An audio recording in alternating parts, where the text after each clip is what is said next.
Ai, kei te tangi te pere whānau i nai nei nā reira.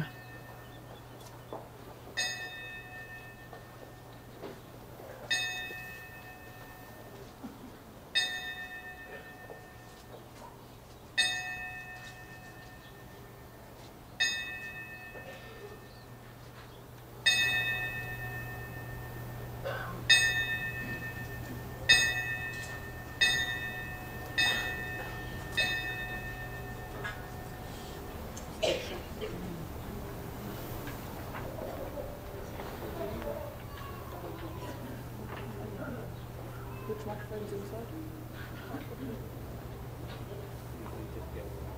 That's it. Our service today, whānau, has been held inside our wharenui. A beautiful day outside though means that everyone outside should be comfortable and will be able to hear the proceedings over our loudspeakers. The images you're seeing at the moment, to all of those tuning into our live stream, if you're not on our live stream, if you're listening via Te Reoirangi or Moana Radio, you can head over to our Facebook page and follow the latest link at the top of the page, and that should take you to the live stream.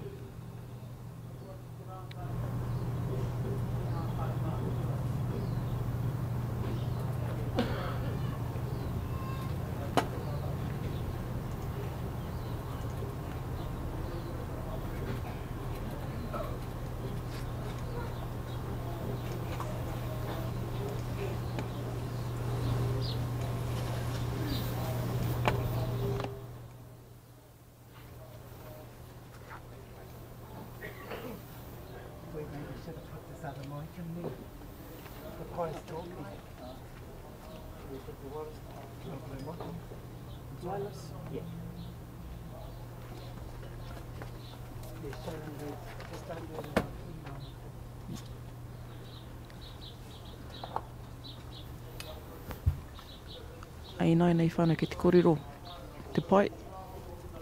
We're just working to get a wireless microphone a little bit closer to our kai kōrero. Ki ai. Ne me rā tēnei e hoki ana ki te wā kāinga.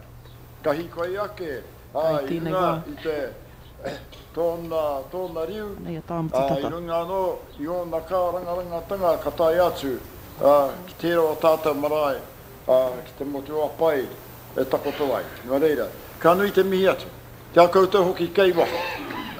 Ngā kā rangarangatanga o koutou o tātou, ngā mātā waka, ko rau i ka mai, ko hui mai i tēnei rā, nei rā te mutunga mo tēnei tō tātou rangatira i tēnei wā.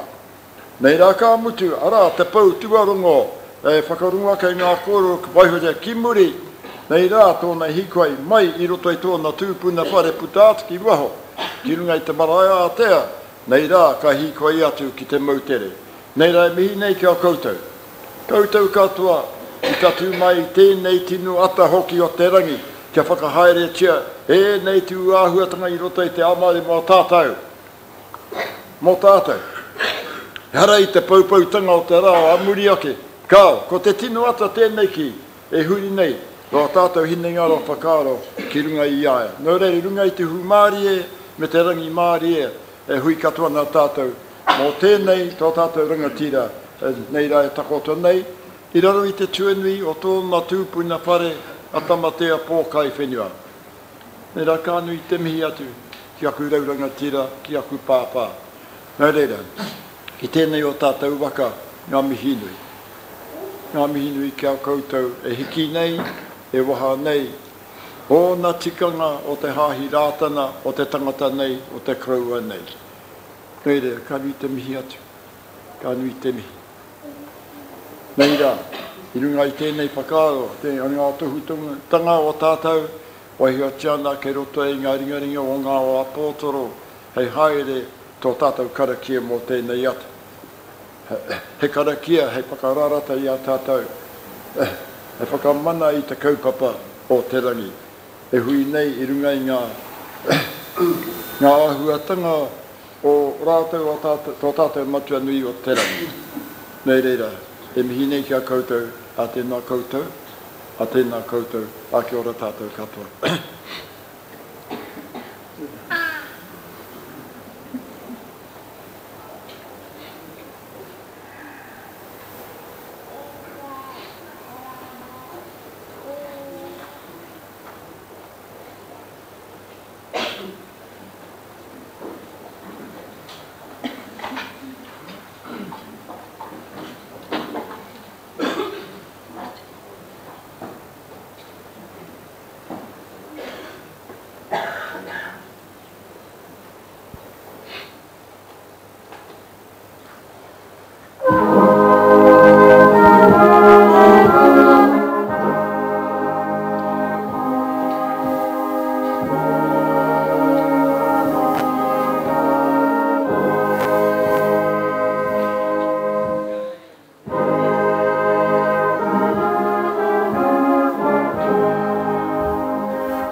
te matu te tama te wairua tapu me ngāne he ropono ki te maanga he tautoko mai, aia nei ake nei. Ai.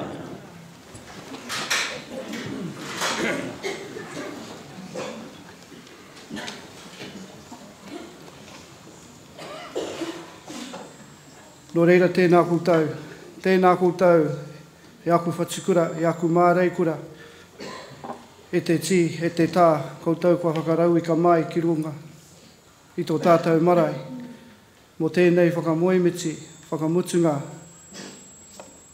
mo tēnei kahutātara, i tēnei ata.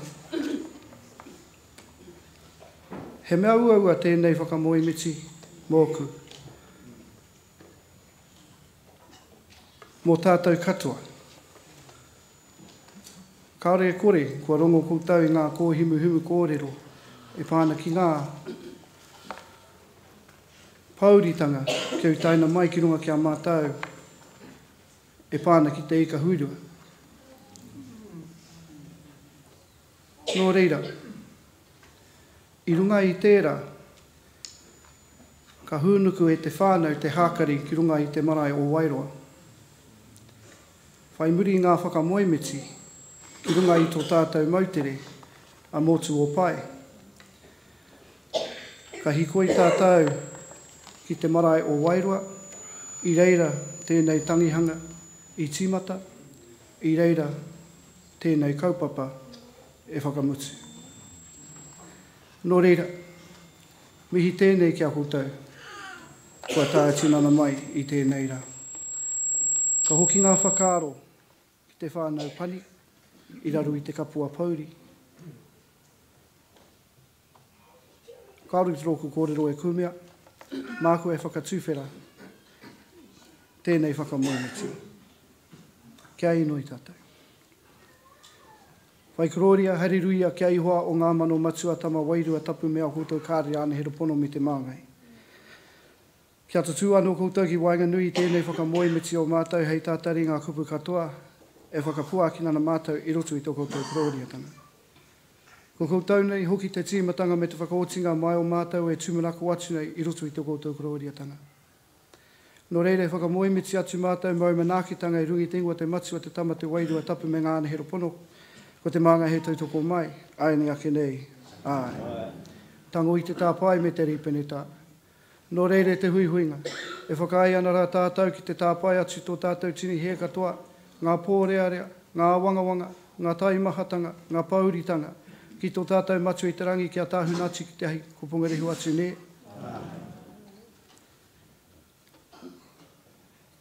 Ka noho anō tātou i raro i te ngā kauripene tā, kia whānau hauai rotu te wairua ne. No reire te māngai ngāne he rapono i te tokotori tapu. Kua rongo i hoko tau tō mātou reo tāpai ripere tā. E tika ai kia hoatu o ko tenei manākitanga ki runga ki tēnā o ko tenei poronga e tukaka moemiti mō ko tenei aroaro. E whiwhi nei mātou o ko tenei manākitanga mai ngā ki muri taino ki tēnei haora ki tēnei whakamoemiti o mātou. Kia tū ātea mātou mō ko tenei aroaro i tēnei wā. Kua rongo i hoko tau tō mātou reo tāpai ripere tā i hoatu a mātou nei tiri he katoa kia koutou kia tāhuna atu ki te ahi ko pongarihu atu. Kia noho mātou mā me tukarere, hukarere kia noho harakore me te kukupā. No reira toro mai o ko tenei ringa ki runga kia mātou, kia pā mai o ringa atawhai ki runga ki te whānau pani i raure te kapo pauri. E whakamoemiti atu mātou mo manākitanga i runga i te ingoa te matua, o te tama, o te wairua tapu me ngāne he ropono ki te manga he tautoko mai, ai ni ake nei. Ai.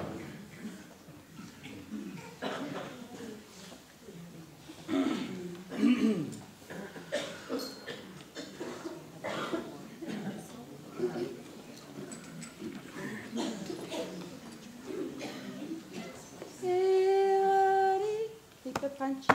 Keep it up, keep it.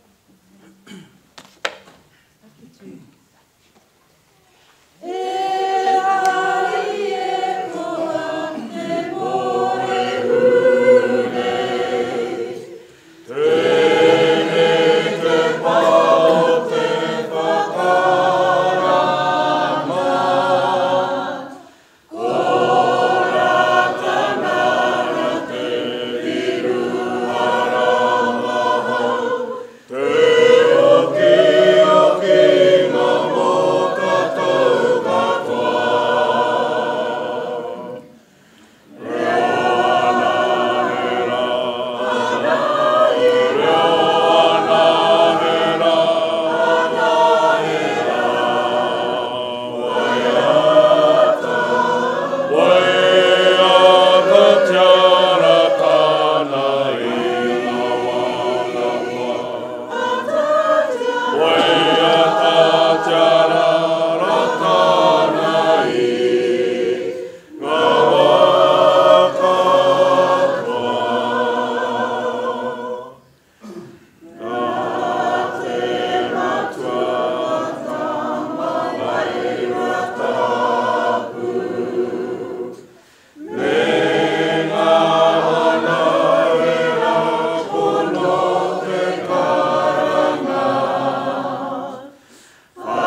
te masu o tama wairua tapu me ngāna hera pono, a ko te māngai tautoko mai, ai anei ake nei. Ai.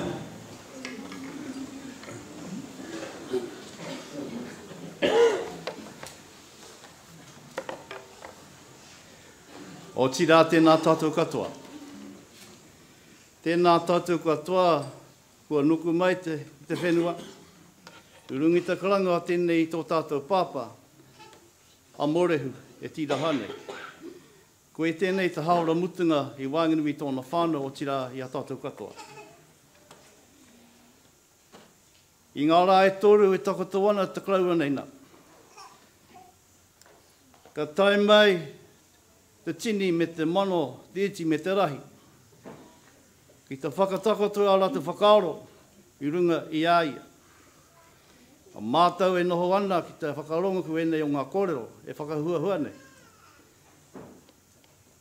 A ka puta ake ngā mihi ki ngā tini mahi, e mahi nei i Wainganui i tōna whānau, tōna hapu, tōna iwi o tira mo te tunuinga o tātou katoa, puri no te motu o tira i te ao.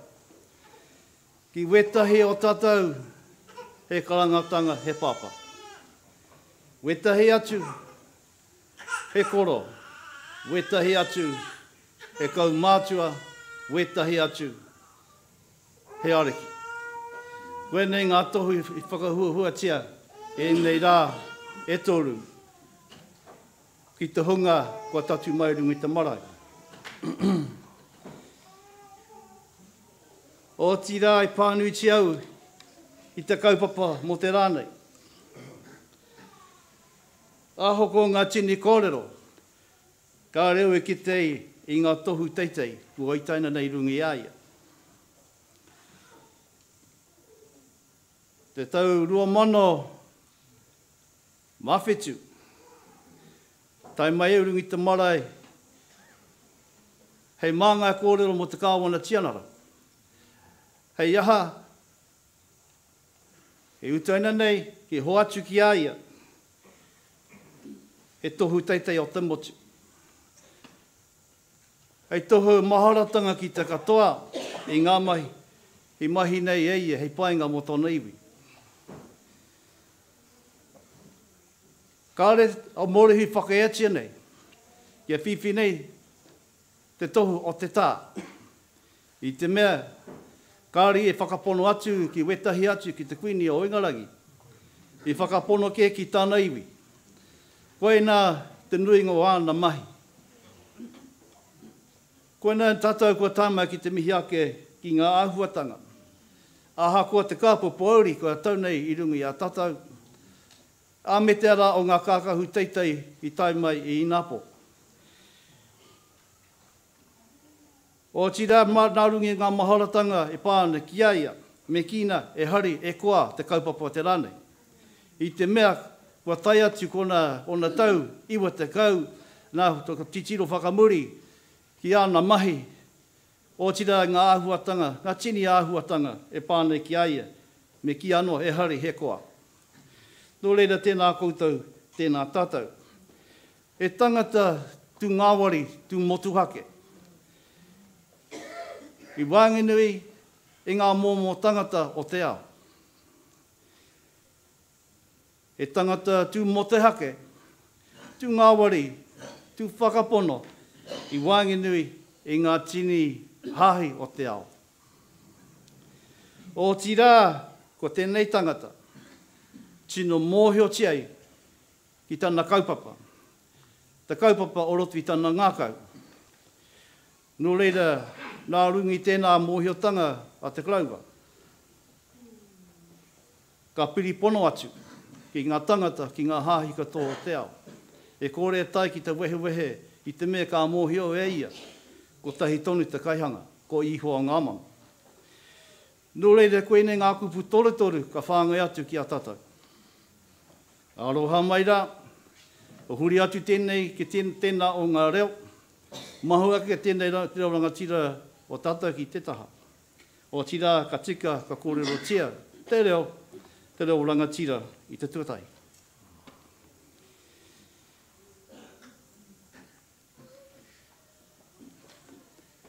What a humbling experience this is. An absolutely humbling experience. I'm looking at the pānui. Mōrehu nā toko rahipere.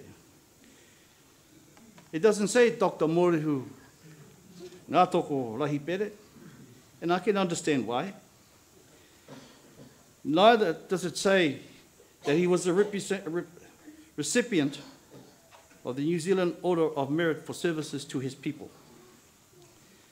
I had the pleasure of coming here in 2011 on behalf of the Governor-General to carry out that honour, and what an honour it was. A humbling man who actually didn't want to receive any recognition of the things that he had done throughout his lifetime. Well, Uncle, there are some things you don't have any say over. Decisions that are taken away from you, and the people thought that this is one decision that you're not going to make on your own. If he could have received a knighthood at the time, some government decided we won't have those anymore. He would have been offered it, but he would have declined it. Because his views were that he's here to serve his people, not some foreign power. And any recognitions would come from his people. And that's exactly what that happened that day. Amen, Zedem. What a great honour it was to be with him that day. A humble man, always smiling. Feel comfortable in any forum, with different people, with different nations. Sat there with a smile on his face. He was even comfortable amongst the many different religions and participated openly in them. But I suppose if I had to describe it with a few words, he was a man that wore his faith on his sleeve.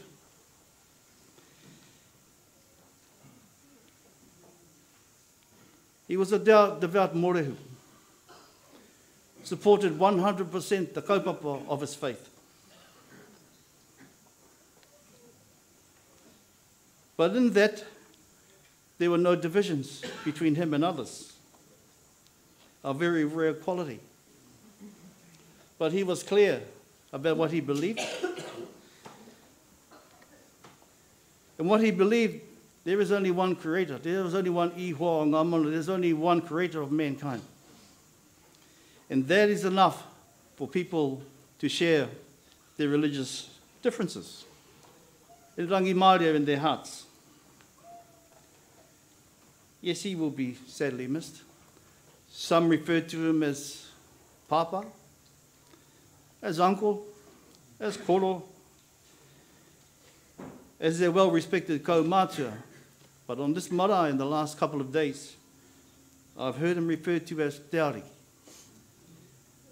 Now, that is a statement in itself. I thought to myself, I can live with that. When you reflect on his contributions to his people, his wise counsel, his peaceful manner most of the time, his ngāwari heart most of the time, but nevertheless, his words and his counselling were valuable. And so, Uncle, regardless of the events that have taken place in the last few hours on this marae, we're here to celebrate. We're here to celebrate having known you, having walked with you, having sat with you, having dined with you, and having prayed with you. Endless number of people who have come to the marae to pay their respects and to bid you farewell. It's not possible to count them or to remember all these words. But one thing we do know is that we hold you in high regard. And your hahi this hour is so proud to be here to take part in this service. We will send your physical body to join the others over on Motu Pai. But we know that ko rere atu ki tō wairua, that your spirit has already departed to go and join your loved ones, our loved ones. Nō leire kei te papa. Koe nei rā mātou te whānau, kua taimei ki te whakataua ki ngā kupu rungi a koe, ngā kupu hohonu, teitei, o tira, ngā kupu o tēnei o atātou. Whakapono, tētahi ki tētahi. Nō reira tēnā koe, o tira tēnā tātou katoa. Nō reira te mānga i ngāna hera pono te toko tōri tapu. Ko ngā kupu ko whakahuahua e tēnei wā. Ke kohi roti te whatimanu o tēnā o tātou heorongo tinana, heorongo wairua. Te mānga e tautoko e nei tūmana ko tanga katoa, ai nei a ake nei. I'd like now to call on a member of the whānau to do a eulogy. Kia ora tātou.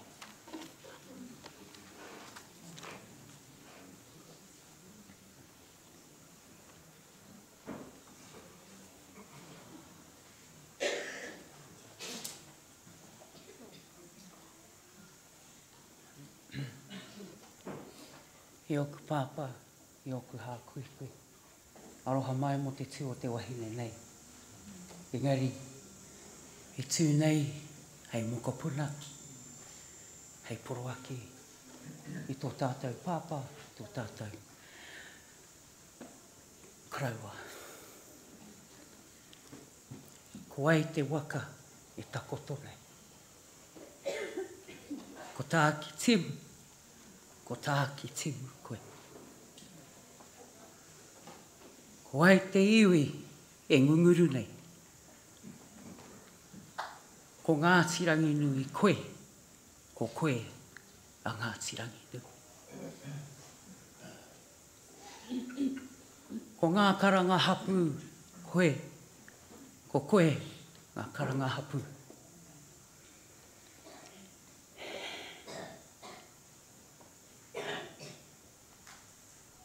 Who is this that layeth before us? It's the ancestral vessel of Tāki Tima. And that is you. Who is the ancestral tribe that brings the multitudes here today?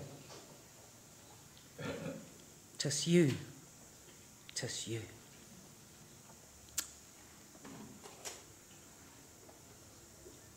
Who are the sub-tribes that you represent?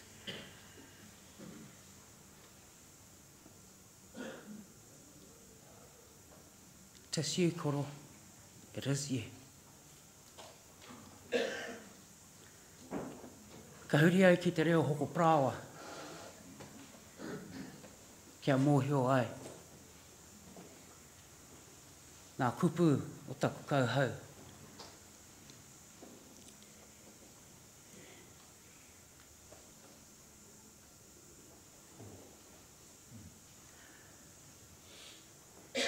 A quiet, humble man, and I have to agree with Uncle Mita at times. Although most of the time I think I gave him the biggest headache. We gave each other headaches. But he was a man that identified an issue and sought about finding a solution. One of those examples I want to share with you today, whānau, is a kaupapa that I know continues today. He will be so glad, called Kātangi te Titi, Kātangi te Kāka. He identified a need amongst the paitapu of Ngāti Ranginui, a need that required the revitalisation and the renaissance of te reo Māori. He sought about in his own quiet little way, tapping people on the shoulder as he did. And hence, this kaupapa, this program was born. I owe you and Nan tōku reo. And it's somewhat been a responsibility to try and share that with as many whānau, hapu, iwi, rāwaho as possible.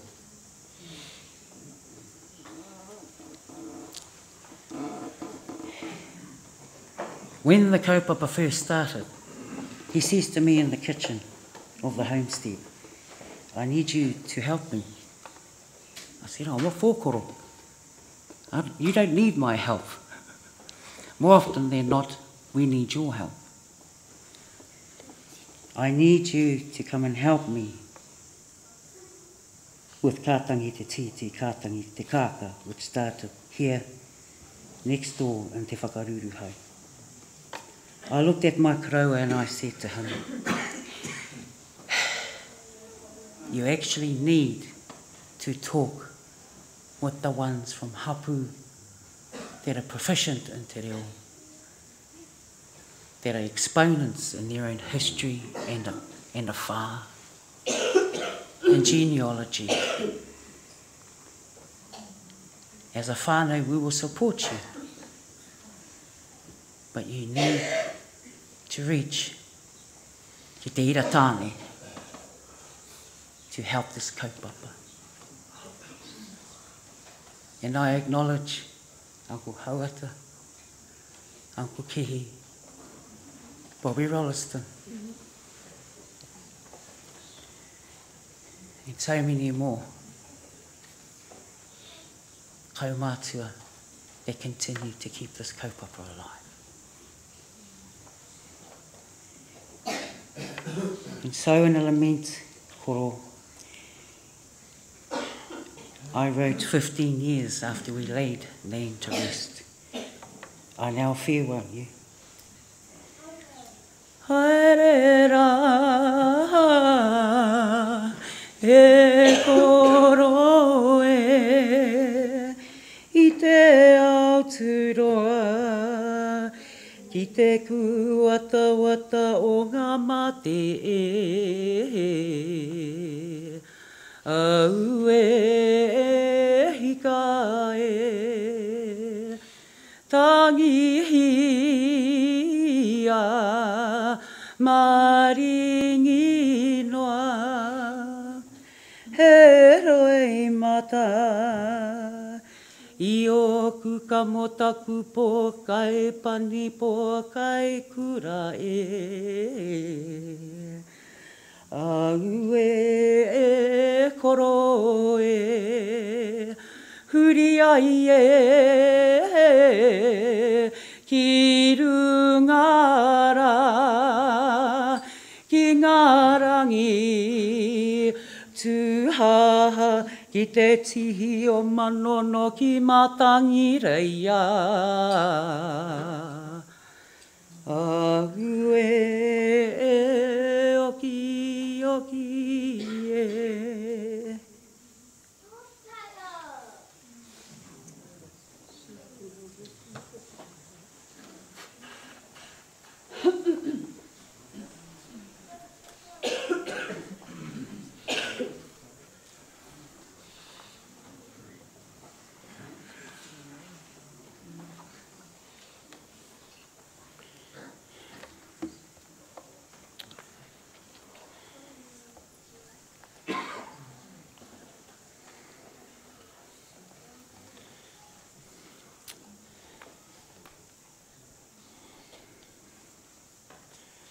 Learning of my koro's passing and being a whā, living in Brisbane at that time, I was prompted by the Spirit to write a few words I'd like to share with everyone. When a great tree falls in the forest, the sound echoes through the ages, and like branches of that tree spreading out amongst the canopy, the foundation of each branch is fed from the root system which is firmly embedded in the land on which it stands. This tree has now fallen and left a gap that can never be filled the way it was.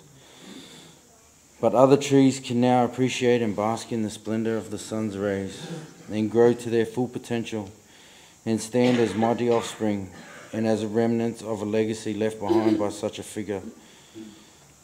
Each new tree, a little different to the one beside it, are like saplings that grew in the shadow of such a great figure, that sheltered all under its canopy, like an umbrella that encompasses and protects. Now we have been left with a gap in the canopy, and time has come for each and every one of us to stand tall and be proud of who we are and from whom we came. Let us remember the man for all the different reasons that each of us have those special moments that we keep close or sacred to our hearts, and let us come together to not only celebrate his life that touched each one of our hearts in some way or another, or else why would we be here? But let us also celebrate the afterlife in which his spirit now resides, where he is free of heartache and pain. Take comfort in knowing that we are children of God, all come here for a purpose, and that is to receive a body, so that we may be like God, and through the atoning sacrifice of Christ, we may return to his presence someday. And the loved ones on the other side, waiting to welcome him home, like his mokos, his children, his wives, his siblings, and his parents, and those before him have done so with open arms. And when we have an eternal perspective on our lives, not only here on earth but after death, it is but a blink of an eye until we are to meet again. So koro, this is not goodbye, but see you later. You loved and were loved by so many, as is clear by the amount of people here. You will live in our hearts as our blood pumps through our veins, and in our minds as you are remembered by so many. So until we meet again, I love you, and I'll see you soon. God bless, and amen.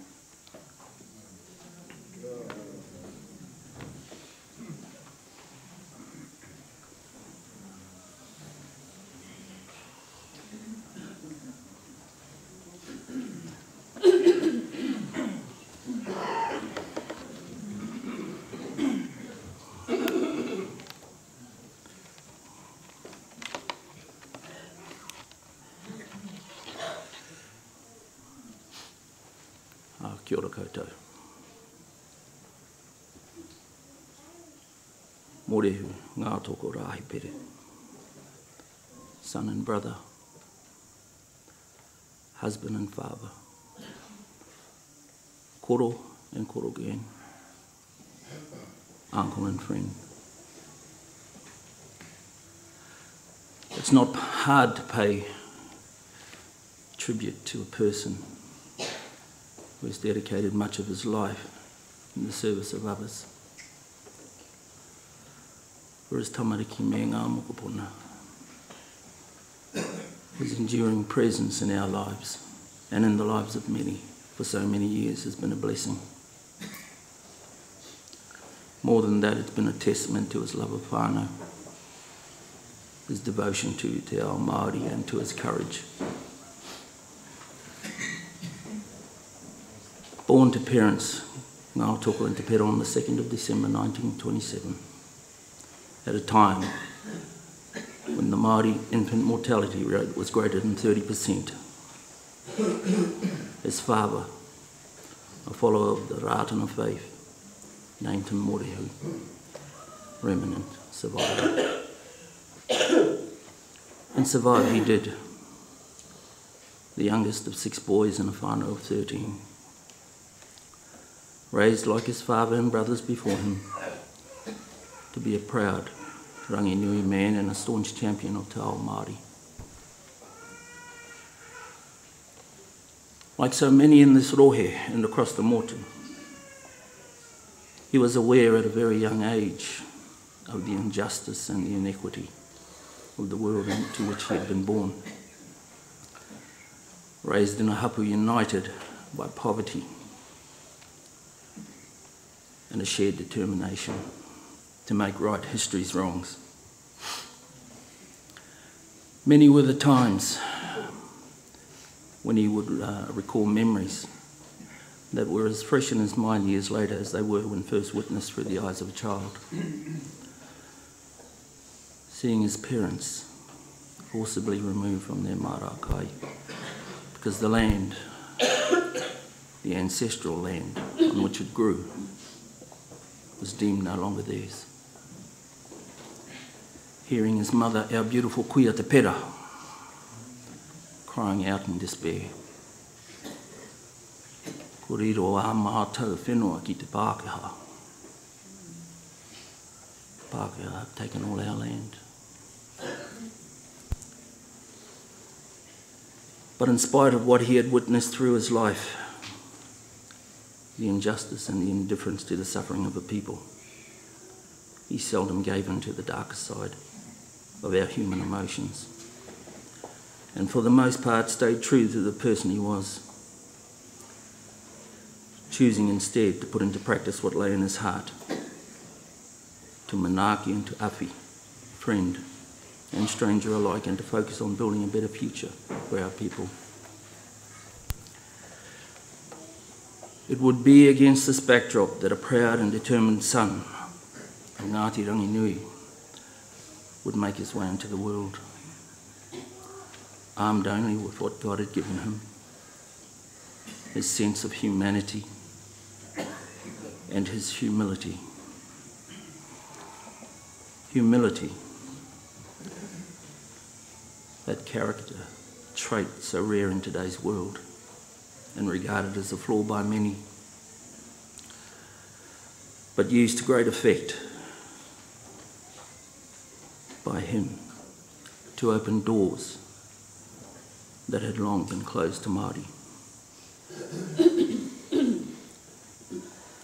Through the years, our father and whānau have endured the heartbreak of loss and tragedy on too many occasions. Losing at a young age his first wife Helen Wharepapa, the mother of our tuakana Barry and brother Virgil. Daughter Linda, sons Virgil and Randy. Mokopuna Jeremiah and Wiremu, and Moko Tuarua Dylan. Every loss traumatic for the whānau.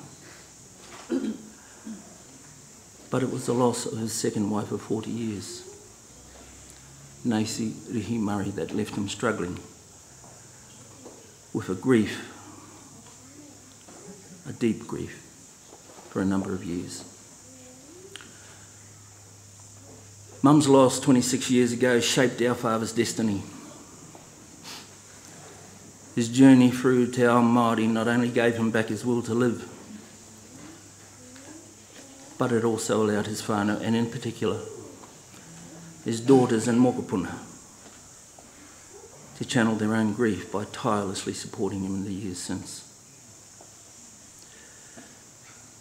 He set a high benchmark for the whānau to follow, and the cost of sheltering under the umbrella of his mana was to step up when life challenged you and to be the best person you could be. For a seemingly ordinary person, he has achieved extraordinary things. In his younger days, he was a talented all-round sportsman, a gifted halfback on the rugby field, and an exceptional player on the tennis courts. He dominated in billiards and snooker for a number of years, winning the A-grade Bay of Plenty Provincial Championship a number of times. A man who started his working life on a council road crew and retired a proud wharfie, but still managed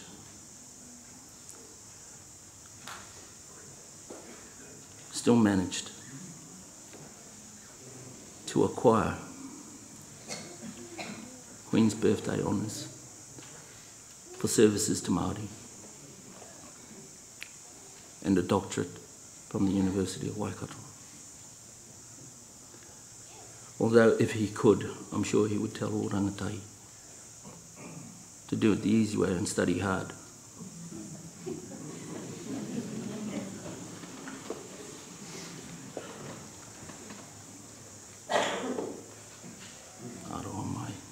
Just lost my way here.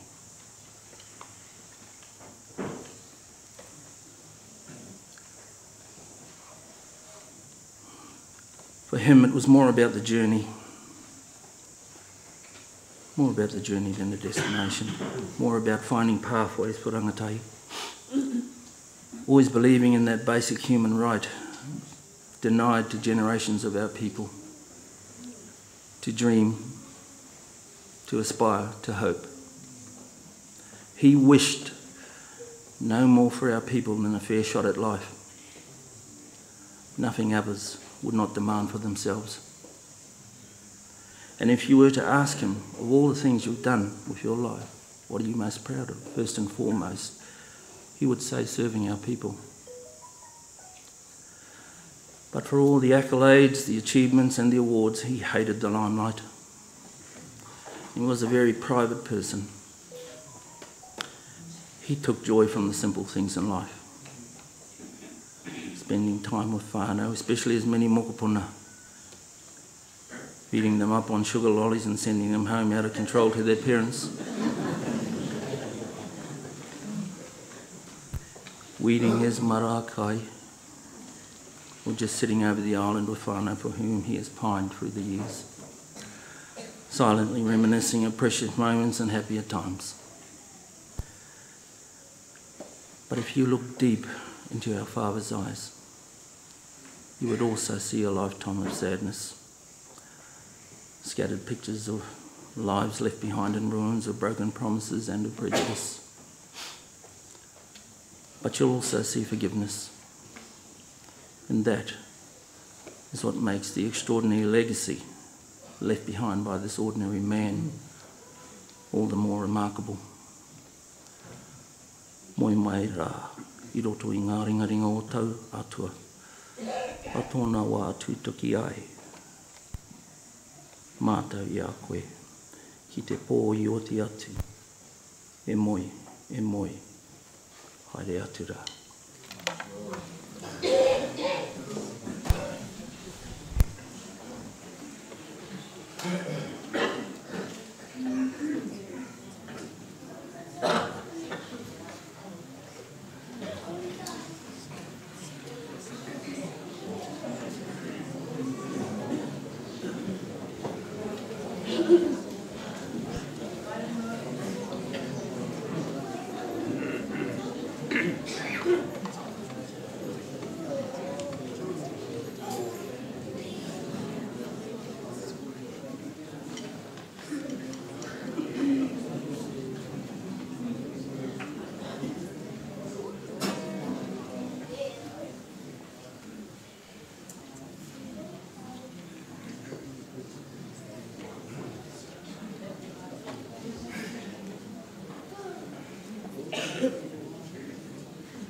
Ore rei honga mano. Kei te rangi nei tau torona kei te whenua tau turanga waiwai o tirake ngā wai katoa e karangana ki tau ingoa. Tēnei atu ko tau ponanga ko hui mai nei ki roto ki tēnei whare. Ki te kawai mai o rātou āroha mō tō koutou ponanga e takoto nei ki rata tūni o tōna whare.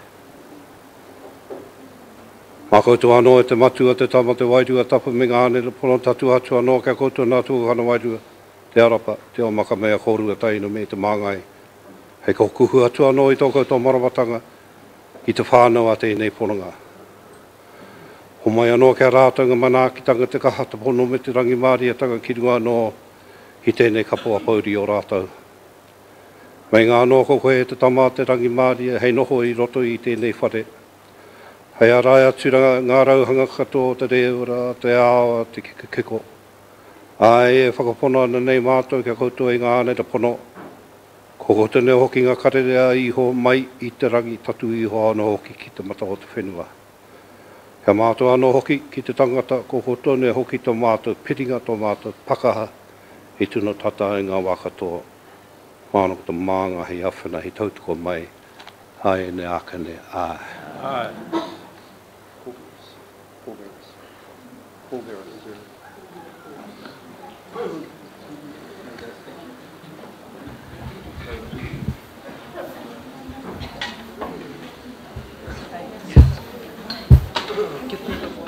Can you break down that other one?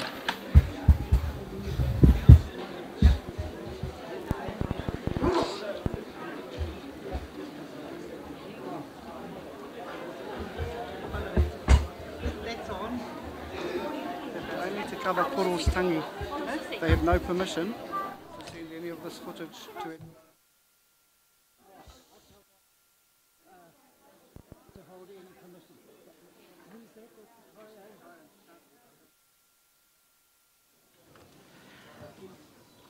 Kia ora mai no tātou katoa.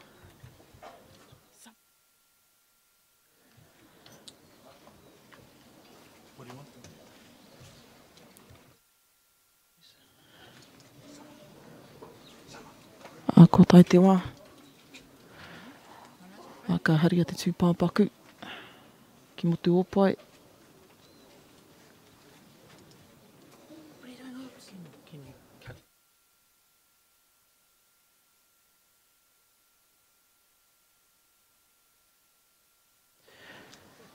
For those that are watching the images,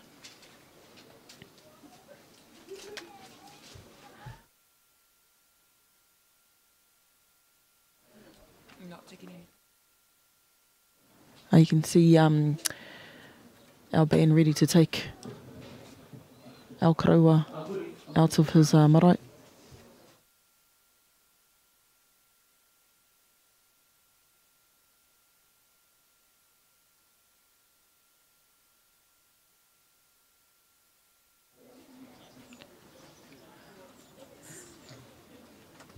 And our Rātana band getting ready to help move our proceedings along. But a beautiful day here at Huria Marae Whānau.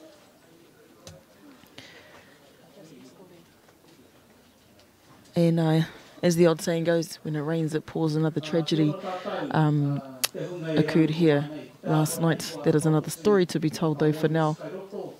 Ai mea ro tātou I nai nei ki ngā āhuatanga o tēnei rangi.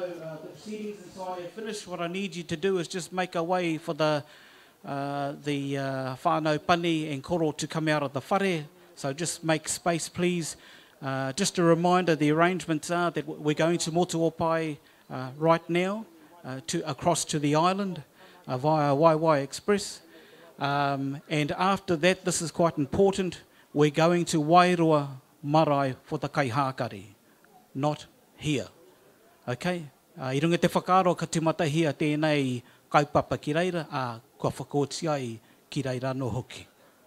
Okay, and here's a few more instructions too in terms of getting out to Wairua. Tēnā no tātou. For those of you not familiar with the travel plan, if you head back to Bethlehem, you hit the roundabout by the Z, turn right into Te Paeroa Road, and then left into what was the old road into Wairua. That way you will evade the traffic. So go to the roundabout, turn right. And just on a more mundane note, any media, please, who are out there, you really do need clearance before you start to distribute anything. Can all media see me, please? Particularly the Bay of Plenty Times. If you still don't know where you're going, just follow the car in front of you, and hopefully they're going the right way. You fellas might end up at Maramatanga Field. So just to reiterate what our kai kōrero have just mentioned, Auntie Mabel always thinking on her toes and knowing that right about now is peak traffic out there in Tauranga Moana. So for our kaihākari, it's happening at Wairua Marae, just giving people the back way to avoid all of that heavy traffic, heading from Huria and going via Bethlehem, Te Rohi o Ngāti Hangarau, and then of course coming back towards Wairua that way to hopefully avoid the traffic. And for those who are unaware, we are unable to have our kaihākari at Huria Marae due to circumstances which would be made clear at an appropriate time. Engari, tēnei wā whānau.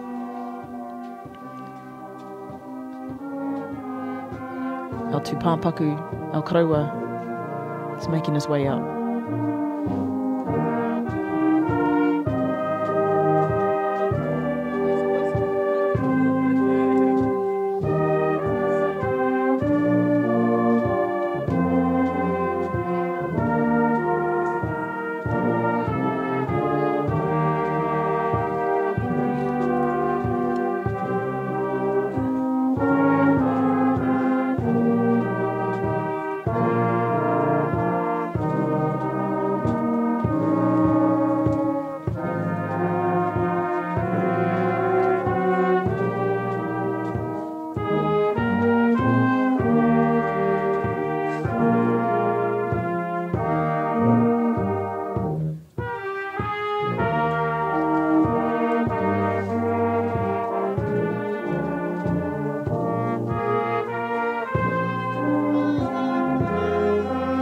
Kei reira tō tātou kraua, a moruhu ngā tokora hipere.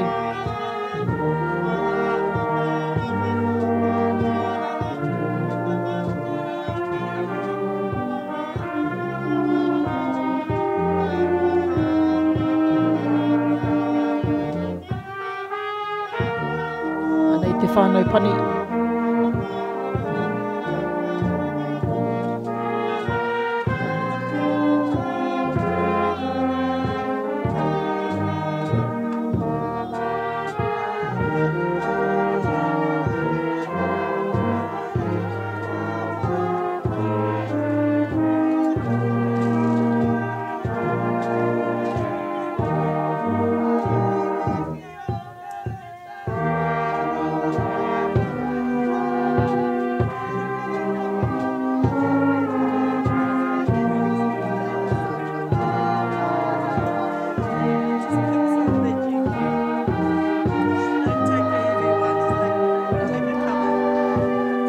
Kei te haere mai ngā kōtiro.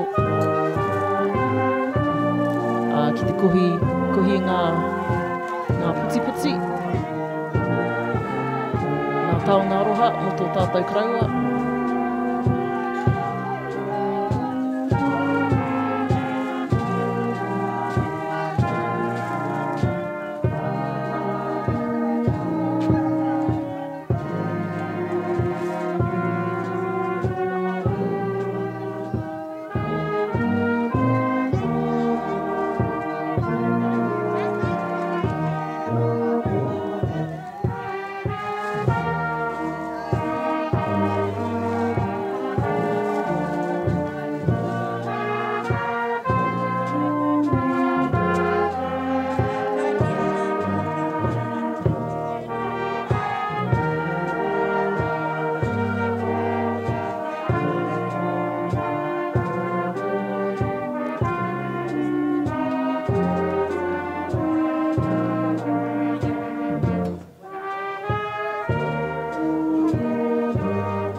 You can hear in the background there the voice of Josh Te Kani as he starts to lead his young warriors to make the path for our kraua. Ai tēnei wā, kei te haere tō tātou kraua ki motu opai.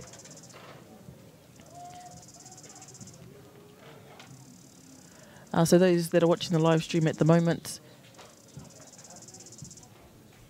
the camera you guys are watching through at the moment cannot follow our whānau. We will do our best to get a mobile camera out there and get some footage wha motu opai.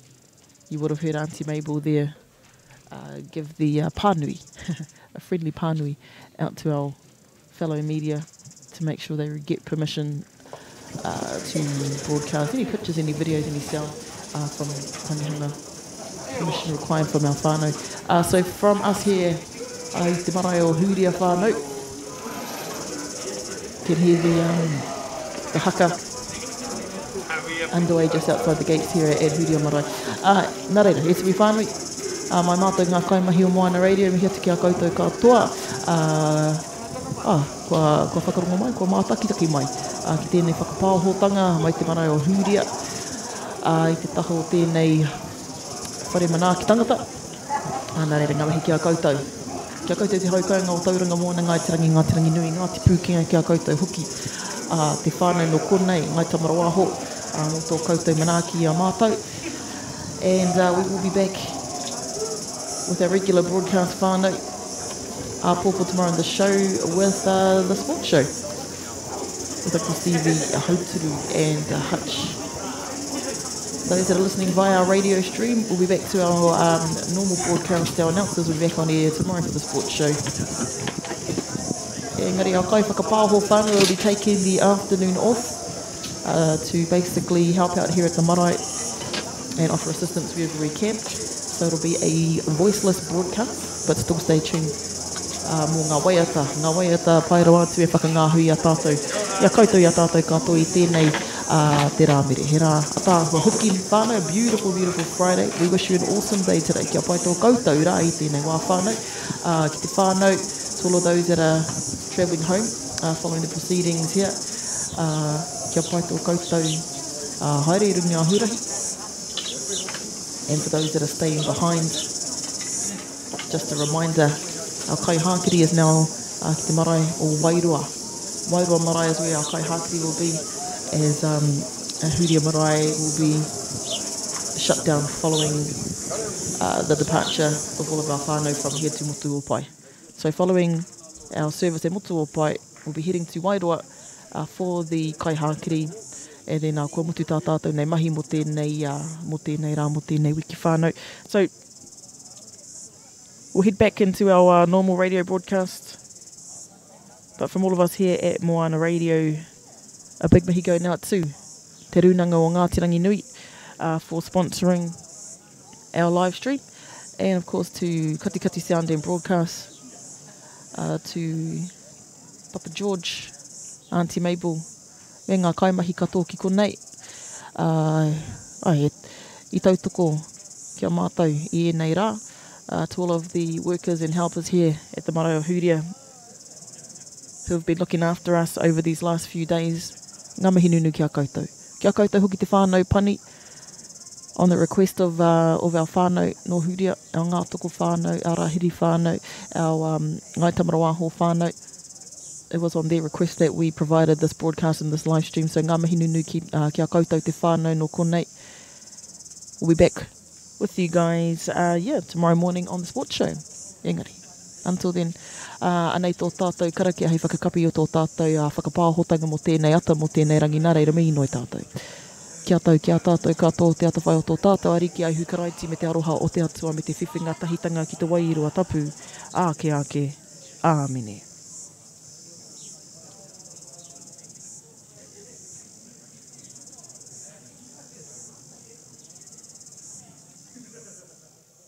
Moana, 98.2 FM, 1440 AM, the voice of Tauranga.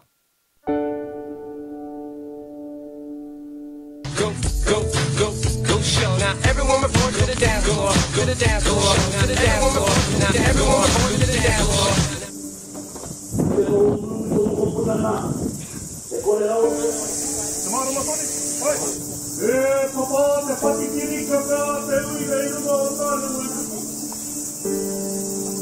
Ie ke mai te poronga, I te ngā here, I te moanga toi. Aue, o maua, I he, maua.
Hey!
Moana, 98.2 FM, 1440 AM, the voice of Tauranga.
Ngā miku ia, ia koe o ki.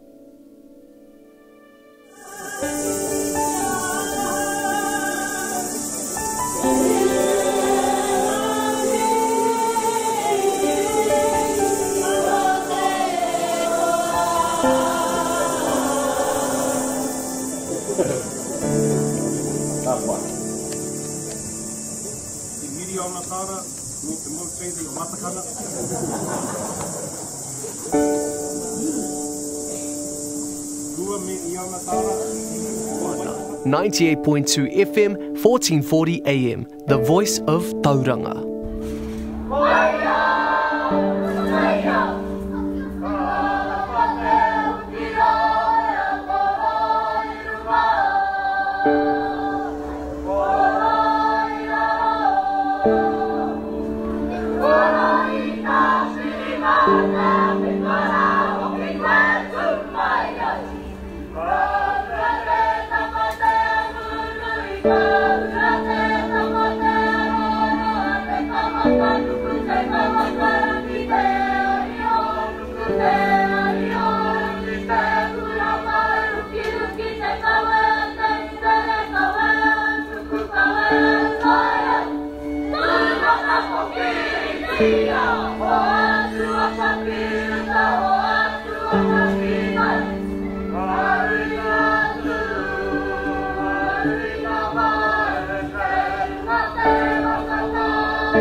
Taka te moto e ka ki te whetu e ka ki te ao marama āti he a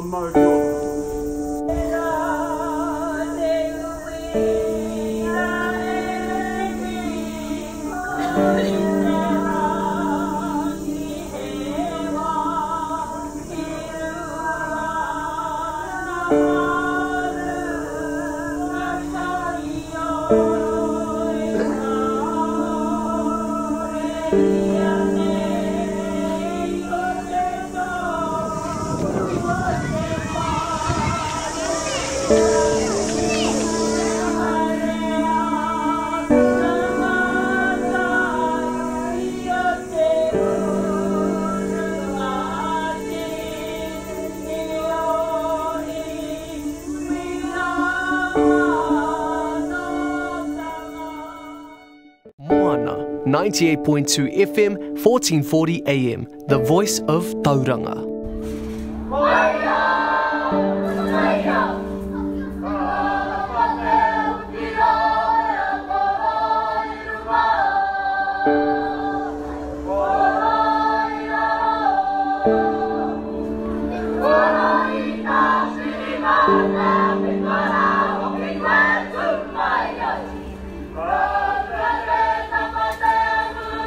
Bye.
Taka te moto e kapu ki te whetu e kapu ki te ao marama āti he a Māori ora.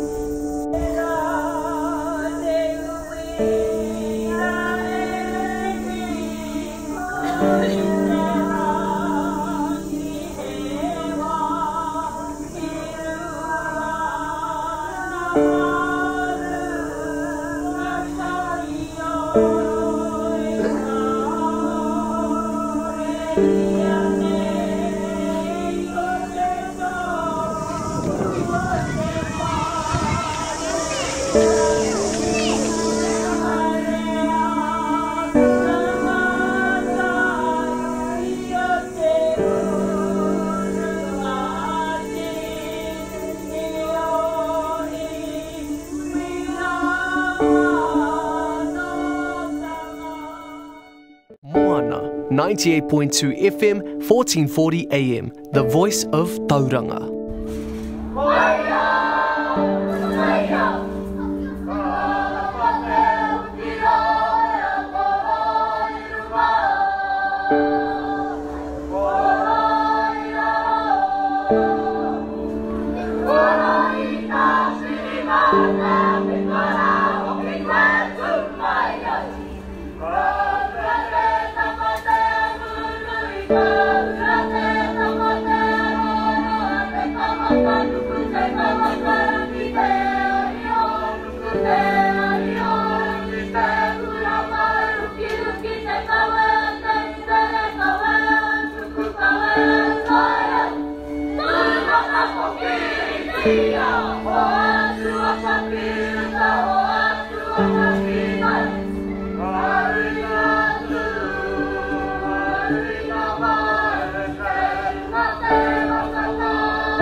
Taka te moto e kapu ki te whetu e kapu ki te ao marama āti he a Māori ora.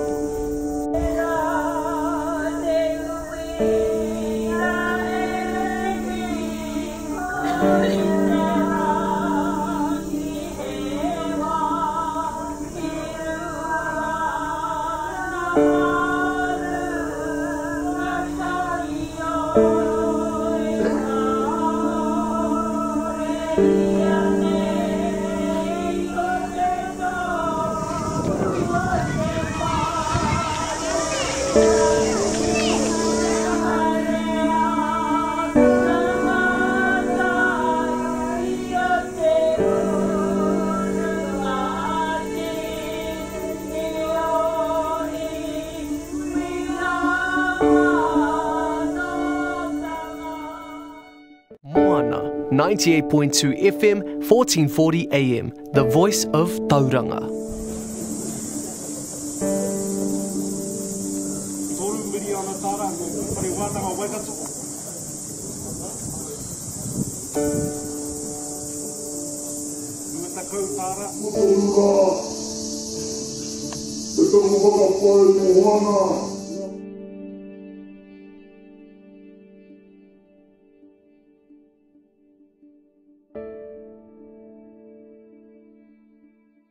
Moana, 98.2 FM, 1440 AM, the voice of Tauranga.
Moana, 98.2 FM, 1440 AM, the voice of Tauranga.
.98